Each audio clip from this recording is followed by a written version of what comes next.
नमस्कार, रामराम महाराष्ट्र न्यूज मध्ये आपले स्वागत आहे। रात्रीच्या अंधारात कथित अवैध माती उत्खनन, महसूल आणि पोलीस प्रशासन कारवाई का नाही करत? पाहुयात आमचे प्रतिनिधी गणेश दिवेकर यांचा सविस्तर रिपोर्ट। दौंड तालुक्यातील वरवण परिसरात रात्रीच्या अंधारात सुरू असलेल्या कथित अवैध माती उत्खननामुळे खळबळ उडाली आहे। जेसीबी, ट्रॅक्टर आणि डंपरच्या माध्यमातून मोठ्या प्रमाणात मातीची वाहतूक होत असल्याचा स्थानिक नागरिकांचा आरोप आहे। विशेष म्हणजे हा सर्व प्रकार रात्रीच्या वेळी सुरू असतानाही महसूल आणि पोलीस प्रशासनाकडून प्रभावी कार्यवाही होत नसल्याने अनेक प्रश्न उपस्थित होत आहेत। शासनाचा महसूल बुडत असताना संबंधित विभाग नेमके काय करत आहेत, असा सवाल आता नागरिक विचारत आहेत। रात्रीच्या वेळी अवजड वाहनांची वाहतूक सुरू असल्याने नागरिकांच्या सुरक्षेचाही प्रश्न निर्माण झाला आहे।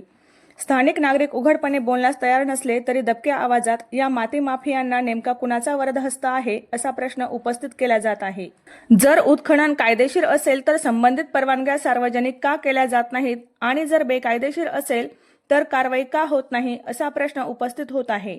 नागरिकांनी महसूल, पोलीस आणि खनिकर्म विभागाच्या संयुक्त पथकाद्वारे तातडीने चौकशी करण्याची मागणी केली आहे। या संपूर्ण प्रकरणात नेमके सत्य काय आहे याकडे आता दौंड तालुक्यासह संपूर्ण जिल्ह्याचे लक्ष लागले आहे।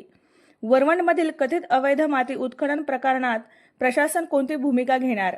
माती माफियांवर कारवाई होणार की गुन्हा, की एकदा प्रकरण दाबले जाणार? नागरिकांच्या प्रश्नांची उत्तरे प्रशासन देणार का? या प्रकरणावरील प्रत्येक घडामोडीवर रामराम महाराष्ट्र न्यूज चॅनलचे लक्ष राहणार आहे। अशाच नवनवीन बातम्या पाहण्यासाठी आमच्या चॅनलला सबस्क्राईब करा। फेसबुक आणि इंस्टाग्राम पेजला फॉलो करा।